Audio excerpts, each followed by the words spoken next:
I wonder if you've ever felt a silence so profound it becomes a physical presence in the room. After my husband, Richard, passed, silence became my most constant companion. It wasn't a peaceful quiet, it was a hungry one, consuming the echoes of his laughter from the hallways, the ghost of his footsteps on the stairs, the phantom weight of his presence in the armchair beside me. In those first few months, I existed in a grayscale world, the colors of my life having been packed away with his belongings. My daughter, Chloe, and her husband, Mark, would visit, their concern a bright, brittle thing that felt out of place in the muted tones of my grief. They brought casseroles in foil pans and spoke in hushed, therapeutic voices, their words like smooth, cool stones dropped into the deep well of my sorrow.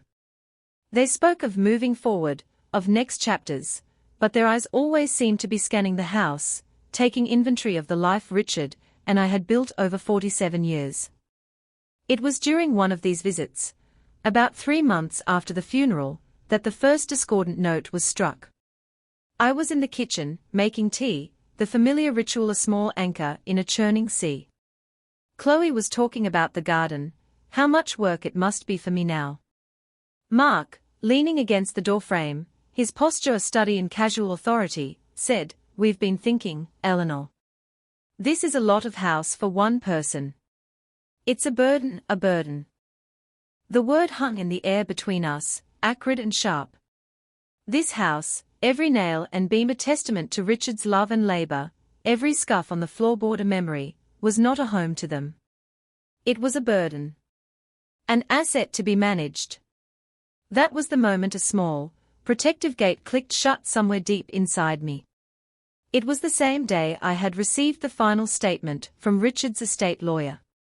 I sat alone at the grand oak desk in his study, the leather cool beneath my trembling hands, and read the numbers. And then I read them again. Richard, my quiet, unassuming Richard, who had run a modest consulting firm and preferred fishing to fine dining, had been a brilliant and patient investor. The figures on the page were staggering, an inheritance of millions that I had never conceived of. It wasn't just security, it was a dynasty of careful choices, a legacy of quiet diligence. As I folded the papers, the sound of Mark's voice echoed in my mind. A burden. And in that moment, I made a decision. A quiet, deep, and unshakable one. I would not tell them. The money, this final, astonishing gift from my husband, would remain my secret. It was not a decision born of malice, but of a sudden, chilling clarity. It was an instinct for survival, a feeling that this secret was a shield I might desperately need.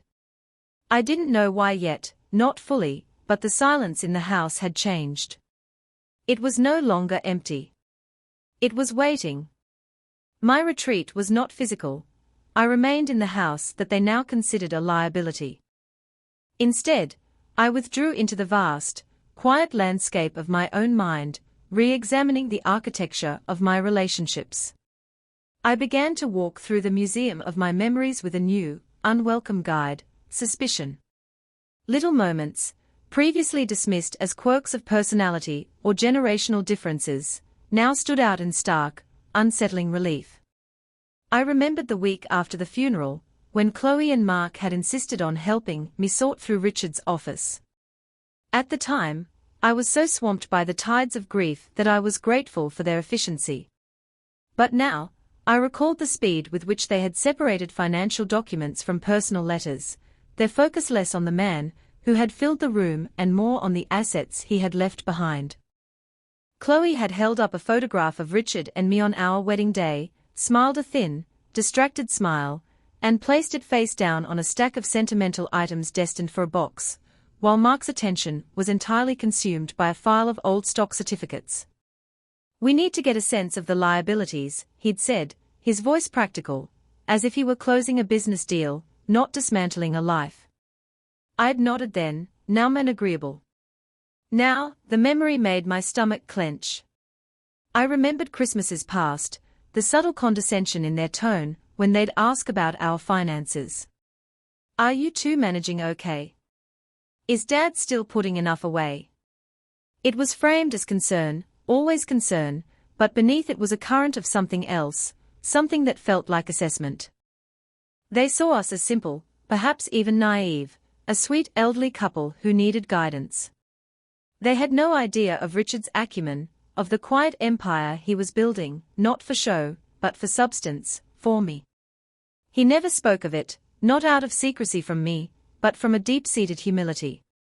Wealth is a tool, Ellie, not a trophy, he used to say. As I sat in his study, surrounded by the books he'd loved, I began to understand. He had not just left me money, he had left me a fortress. And from the battlements, I was beginning to see the approaching army, waving a flag of truce while hiding their swords. The flashbacks were not cinematic, they were whispers, intuitions finally given voice.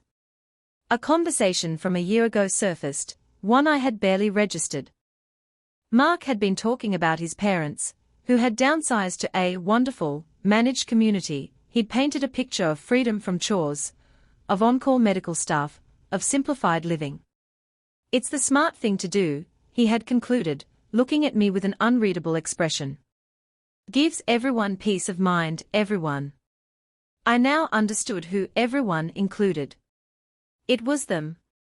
My peace of mind was secondary to their convenience.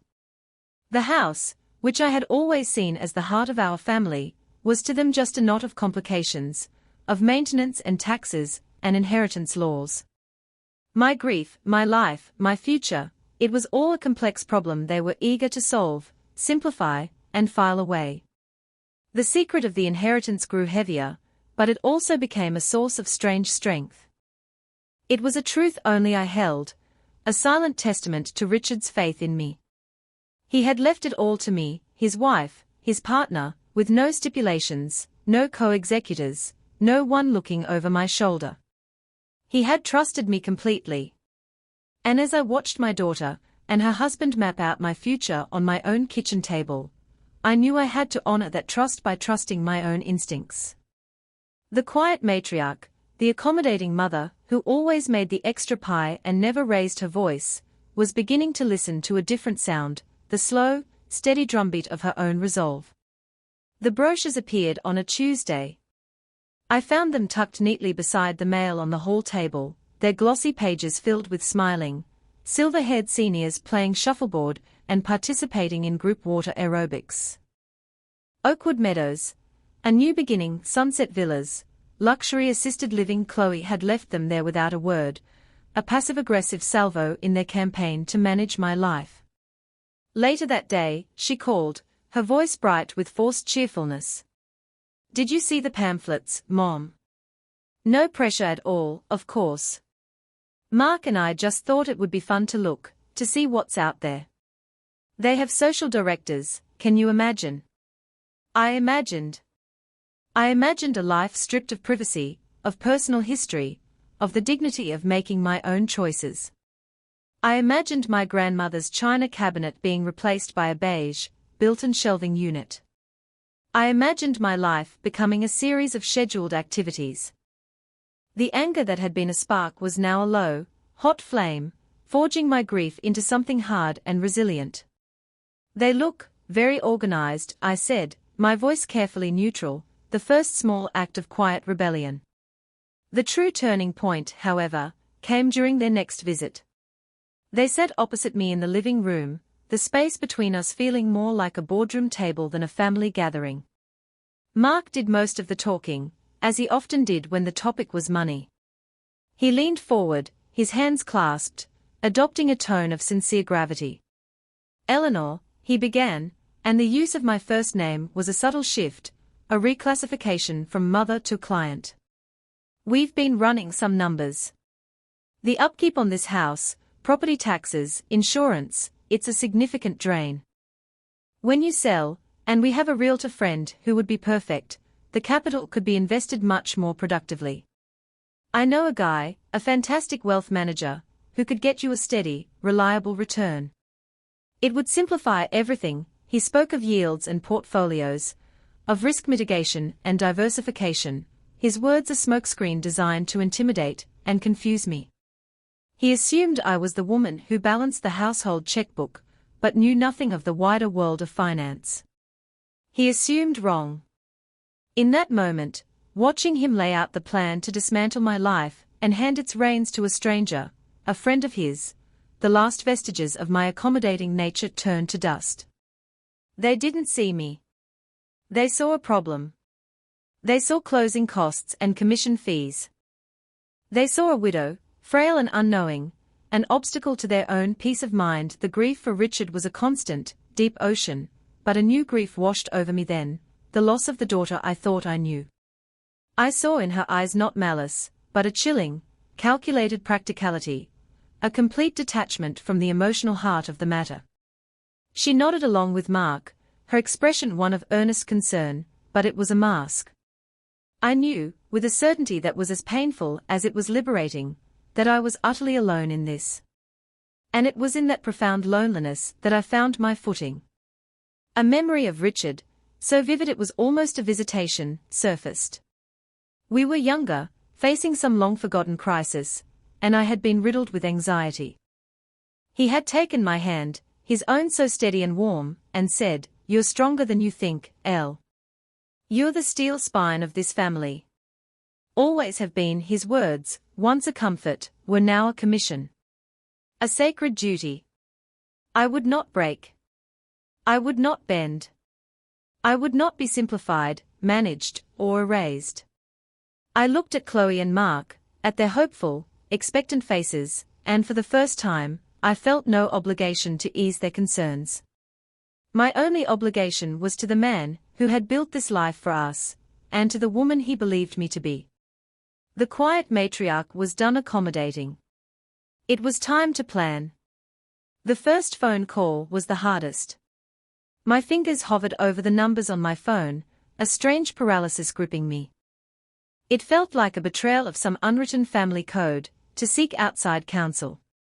But Mark's words about his wealth manager friend echoed in my mind, a clear and present danger. I took a deep breath, the scent of old paper and leather in Richard's study grounding me, and dialed. Margaret answered on the second ring, her voice as crisp and no-nonsense as I remembered from our college days. "Eleanor A.S. dear. To what do I owe the distinct pleasure? Don't tell me you've finally decided to take up skydiving." Her humor was a balm. Margaret, a retired estate lawyer, had a mind like a steel trap and a finely honed detector for nonsense. We had remained friends for over 50 years, a bond forged in late-night study sessions and strengthened by decades of shared joys and sorrows. I began to explain, my voice hesitant at first, the words catching in my throat. I told her about Richard's passing, about the emptiness of the house, about Chloe and Mark's escalating concern. I told her about the brochures, about the conversation in the living room, about their plan to sell my home and manage my finances. As I spoke, the narrative took shape, the scattered pieces of my unease clicking together into a coherent story. I did not, however, mention the millions. I kept that one card, Richard's ace, held close to my chest. I wanted Margaret's unvarnished opinion, based only on their behavior, not on the potential prize. She listened without interruption, a skill few people possess. When I finished, there was a long pause on the line. I could almost hear the gears of her formidable brain turning. "Well," she said finally, her voice devoid of its earlier humor, replaced by a cold, hard clarity. "They are not treating you like a person, Eleanor. They are treating you like a line item on a balance sheet. They've already written you off, put you in a box labeled elderly parent problem, and are proceeding to ticket." The bluntness of her assessment was shocking, and yet, it was the most profound validation I could have received. I wasn't being overly sensitive. I wasn't misinterpreting things. My fear was real and justified. "They are using the language of love to mask the language of control," she continued. "It's insidious, and it's common. And the fact that Mark has a realtor friend and a wealth manager friend waiting in the wings. Eleanor, this is a soft coup, a soft coup." The phrase sent a shiver down my spine. That was exactly what it was. A gentle, smiling takeover of my sovereignty. So what do I do, Maggie? I asked, my voice small. First, she said, and her tone shifted, becoming the sharp, strategic lawyer she once was. We arm ourselves. Knowledge is not just power, it's a shield, a sword, and a fortress wall. We need to know exactly what you have, what they think you have, and what your legal and financial standing is, down to the last decimal point. You said Richard was meticulous. I need you to find every piece of paper. Bank statements, deeds, investment portfolios, insurance policies, and most importantly, his will. We fight their assumptions with facts. We fight their condescension with competence. The fog of my grief and confusion began to lift, burned away by the bright, clear light of Margaret's pragmatism. I was no longer a victim adrift. I was a student with a syllabus, a general with a battle plan. That afternoon, I went back into Richard's study, but this time, it was not as a grieving widow. It was as a researcher. I opened the filing cabinet, not with trembling hands, but with a steady, determined purpose. I started to gather the documents, laying them out on the polished oak desk. Each piece of paper was a stone, and with Margaret's help, I was going to build a wall so high and so strong that their peace of mind would never breach it. The days that followed were a quiet education. While Chloe and Mark believed I was mourning in my cavernous, burdensome house, I was, in fact, enrolled in the most intensive course of my life, the University of Richard Astia. With Margaret as my remote tutor, I delved into the world my husband had navigated with such quiet skill. The filing cabinet in his study, once a simple piece of furniture, became a library of my own empowerment. I learned the difference between a mutual fund and an ETF. I learned about capital gains, asset allocation, and the elegant power of a well-structured trust. Each financial term I mastered felt like a small victory, a reclamation of a part of my own life I had unknowingly abdicated. It was an intimate and posthumous conversation with Richard. I'd find his handwritten notes in the margins of statements, little reminders to himself, rebalance in Q3, or strong dividend, hold. I could almost hear his calm, steady voice explaining his logic. It was as if he was sitting there with me, guiding my hand. In this process, my love for him deepened in a way I hadn't thought possible.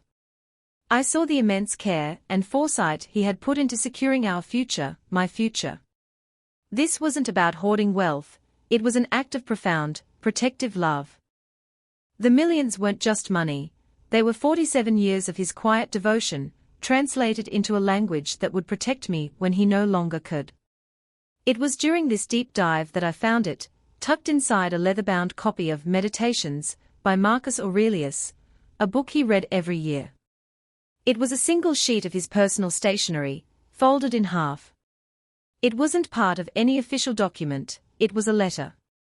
His familiar, elegant script filled the page. For my Ellie, it began. If you are reading this, it means I've gone on ahead. Don't you dare spend too long in the grey places.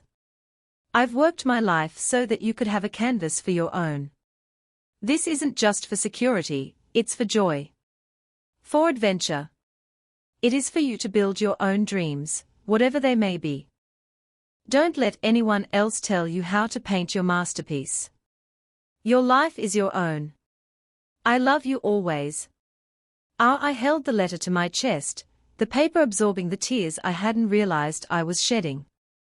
These were not tears of grief, but of overwhelming gratitude and resolve.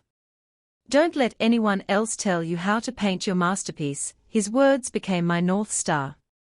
At the same time, I continued to play the part Chloe and Mark expected of me. I let them call and check in. I listened to their gentle prodding about the house. Have you had a chance to look at those brochures, Mom?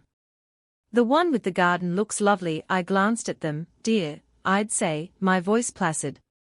So much to think about. I was a quiet observer in my own life, gathering intelligence.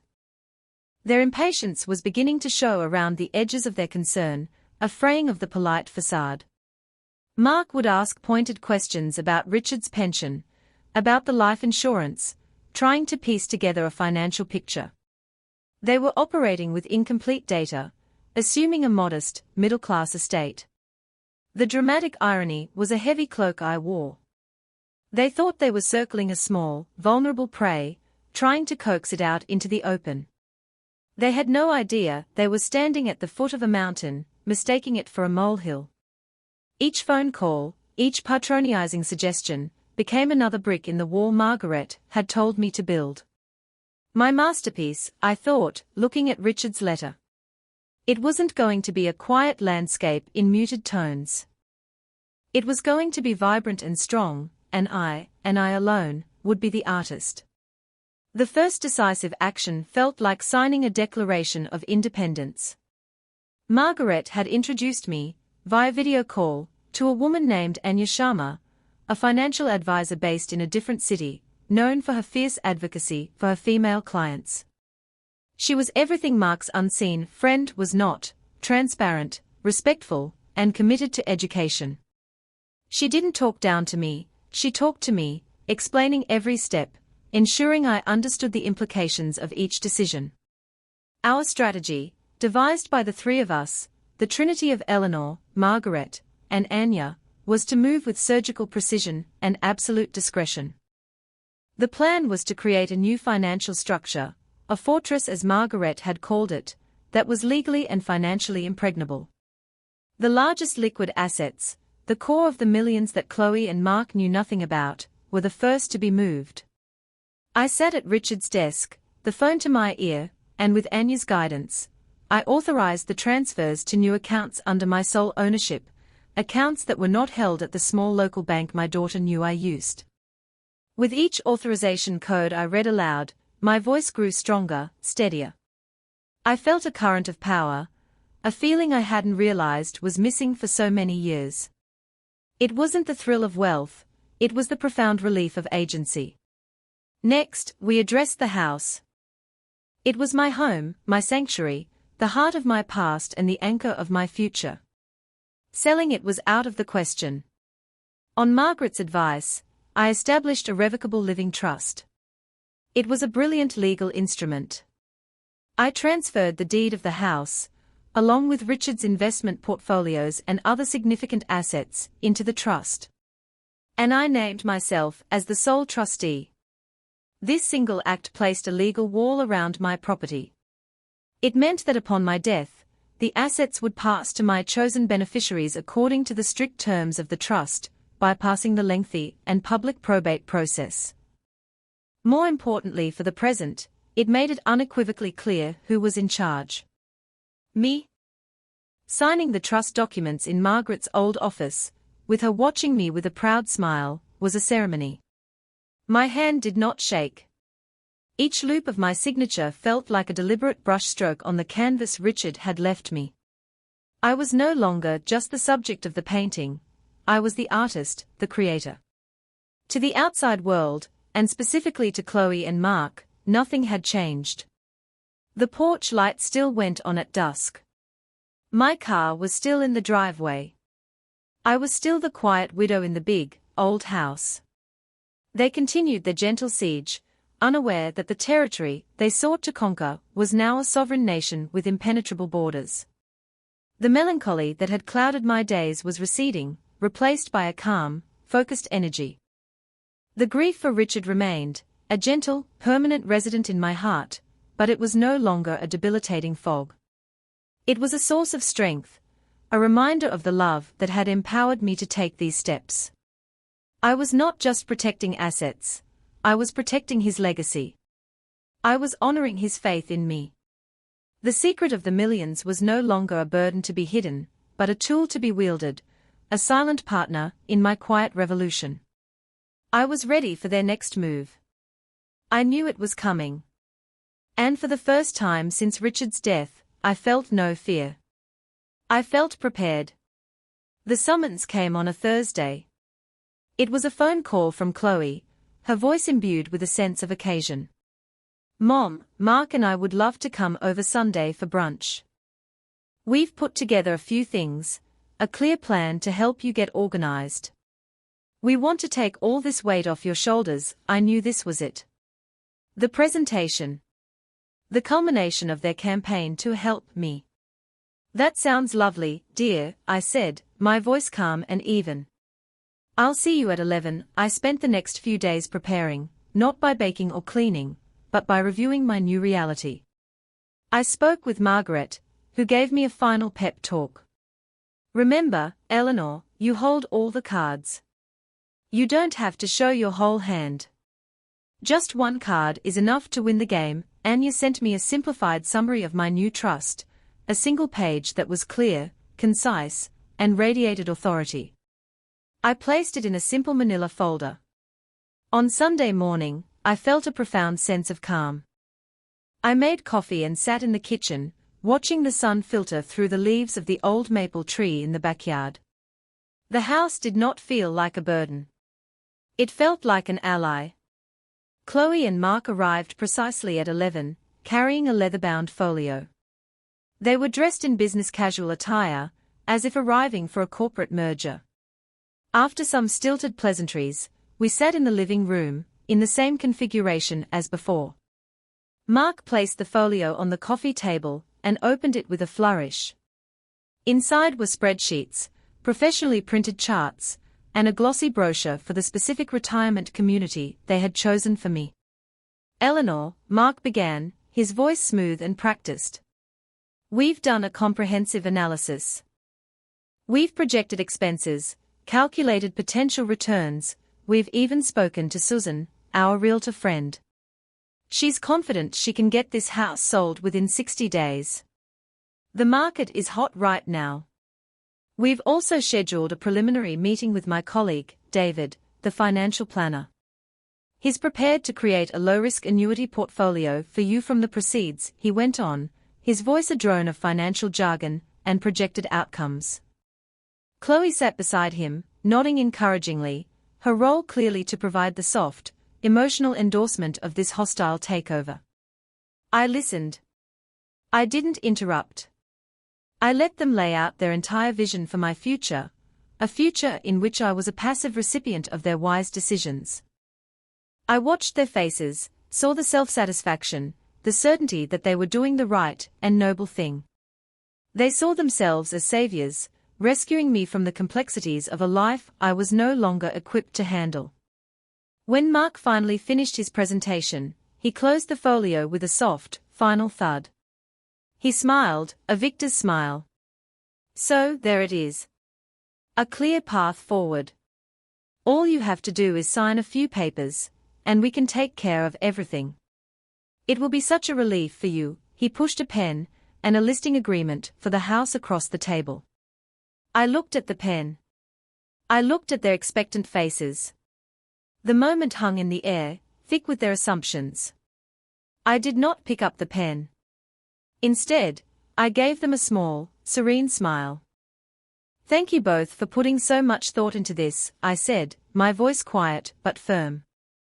It's a very thorough plan, they visibly relaxed, interpreting my words as acquiescence. However, I continued, and the word landed with the force of a gavel. It won't be necessary. I've been doing some planning of my own. The smiles vanished from their faces. Chloe's brow furrowed in confusion. Mark's posture stiffened. What do you mean, Mom? Chloe asked, her voice losing its cheerful lilt. What planning? The balance of power in the room had just shifted, and the sudden change in atmosphere was as palpable as a drop in temperature. I hadn't raised my voice. I hadn't revealed a thing. I had simply taken the pen they offered and used it to write my own script. The silence that followed my statement was the loudest sound I had ever heard. It was a vacuum, pulling all the warmth and feigned affection out of the room. Chloe and Mark exchanged a look, a flicker of shared confusion that quickly curdled into frustration. The carefully constructed narrative they had built, where they were the competent saviors and I the grateful dependent, had just been fractured by a single, unexpected sentence. Mom, what are you talking about? Chloe pressed, her voice edged with an impatience she could no longer conceal. What kind of planning could you have possibly done? We were trying to help you, your help is noted, I replied, my calmness a stark contrast to their rising agitation. But my financial affairs, and my living situation, are already in order. Mark leaned forward again, but his professional mask was slipping. The condescending advisor was gone, replaced by a man whose deal was falling through.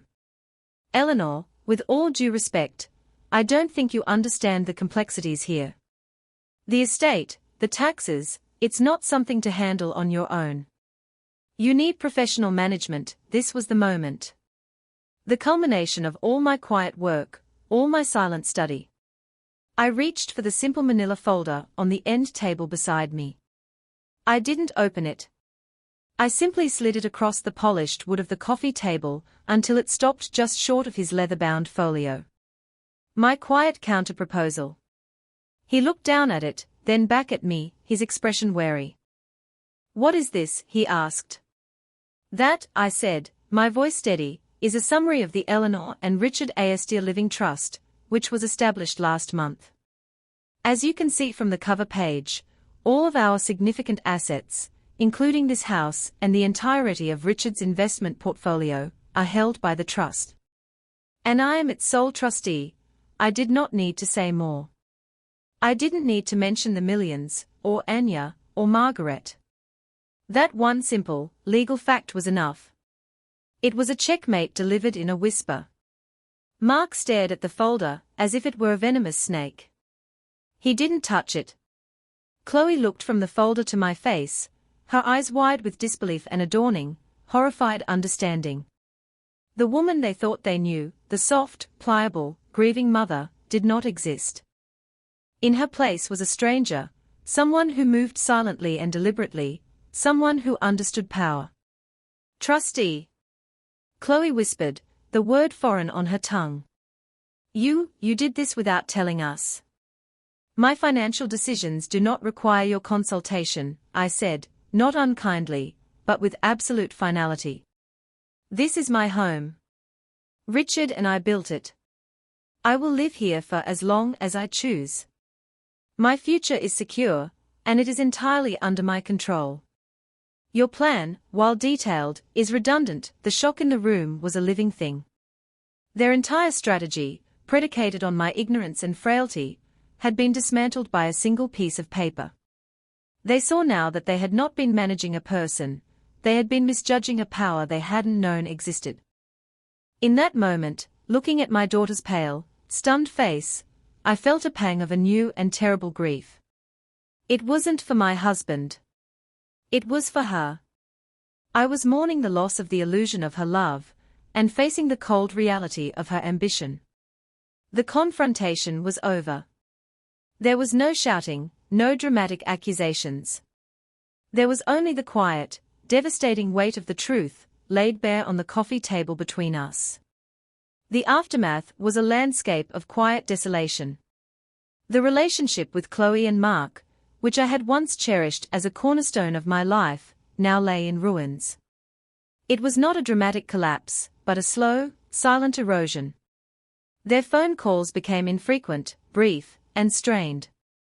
The practiced warmth was gone, replaced by a stilted politeness that was colder than any anger. They never mentioned the trust again. It was a subject too fraught with their own miscalculation and defeat. They had attempted a soft coup and had been met with a quiet, unbreachable defense. In their silence, I understood everything. Their concern had been conditional, contingent on my helplessness. Now that I was no longer a problem to be solved or an asset to be managed, I was, it seemed, no longer of much interest. The distance was a painful kind of relief, an amputation that saved the whole. I grieved for the daughter I had raised, for the family I thought we were, but I did not grieve for the future they had planned for me. In the newfound quiet of my life, Richard's last letter became my constitution.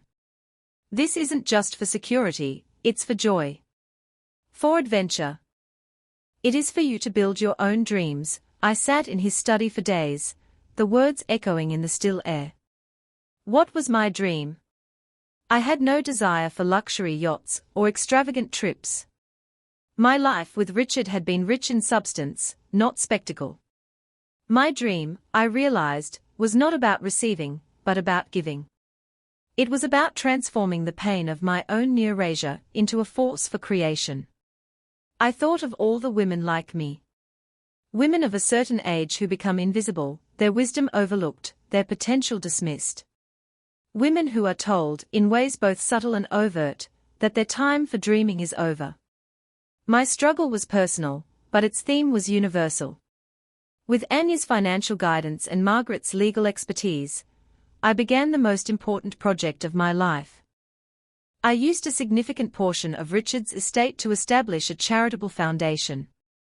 I called it the Second Act Foundation. Its mission was simple and direct: to provide grants and mentorship to women over 60 who wish to start a new business, return to school, or launch a creative project. It was a foundation built on the belief that a masterpiece has no deadline and that a life's final chapters can be its most vibrant. I poured my energy into it, crafting the mission statement, designing the application process, and assembling a board of smart, compassionate women, with Margaret as its chair. The work was invigorating. It filled the house with purpose again. The dining room became a boardroom. The study became a headquarters. The silence was no longer empty, it was filled with the hum of potential, with the stories of women who refused to be put on a shelf. The foundation was a tribute to Richard's quiet strength and a testament to my own newfound voice. It was my answer to the brochures for assisted living. It was my response to being called a burden. I was not a liability to be managed, I was a resource to be deployed. I was taking the legacy Richard had given me and multiplying it, turning his private act of love into a public declaration of faith in the enduring power of women. My life now moves to a different rhythm. It is a rhythm of my own making, quiet but resonant. The house, which once felt like a vast, lonely museum of my past, is now a vibrant center of my present. Its rooms are filled not with ghosts, but with life. On Tuesdays, I host workshops for our grant recipients, the air thick with the smell of coffee and the buzz of new ideas. Women who were told they were past their prime are now drafting business plans, writing novels, and learning to code at my dining room table. The garden, which Chloe saw as a chore, is my sanctuary and a source of shared joy. I spend hours there, often with a new friend, our hands in the rich soil, talking about everything and nothing. The grief for Richard has not vanished. It has simply changed its shape. It is no longer a heavy cloak, but a soft, warm shawl I can draw around myself when I need to remember the man whose love is the bedrock of my new world. It is a gentle ache, a reminder of a story beautifully lived, a story that gave birth to this one. I rarely speak to Chloe. She sends a sterile, generic greeting card on my birthday and at Christmas. I see her sometimes in the grocery store or across a crowded street. We exchange a brief, polite nod, strangers who share a history. There is a sadness in it, a deep and abiding sorrow for what was lost, but there is no longer any anger. I have no room for it. My life is too full. I am building something larger than my own personal vindication. I am building a legacy of empowerment. This morning, I was sitting on the front porch, a place where I once sat in a fog of loss, and I was reading a letter. It was from a 68-year-old woman in Idaho, a former librarian, who used a grant from our foundation to launch a mobile bookstore for rural communities. She had included a photograph of her van, brightly painted and named the Story Wagon, surrounded by smiling children. "You didn't just give me funding, Eleanor," she wrote. "You gave me permission to believe in my own unfinished story." A small smile touched my lips. I folded the letter, my heart full. I looked out at the street, at the slow, steady rhythm of the neighborhood, at the world waking up to a new day. The question I started with was about a silence born of loss. But perhaps the most important question is what we choose to build in that quiet space. Have you ever felt that your greatest strength was forged in the very moments you felt most overlooked? Have you ever had to become your own protector, your own advocate, your own architect? Life can try to write your ending for you, to place you in a neat, predictable box. But sometimes, if you listen closely to the silence, you find you have everything you need to pick up the pen and write a breathtaking second act, a masterpiece all your own.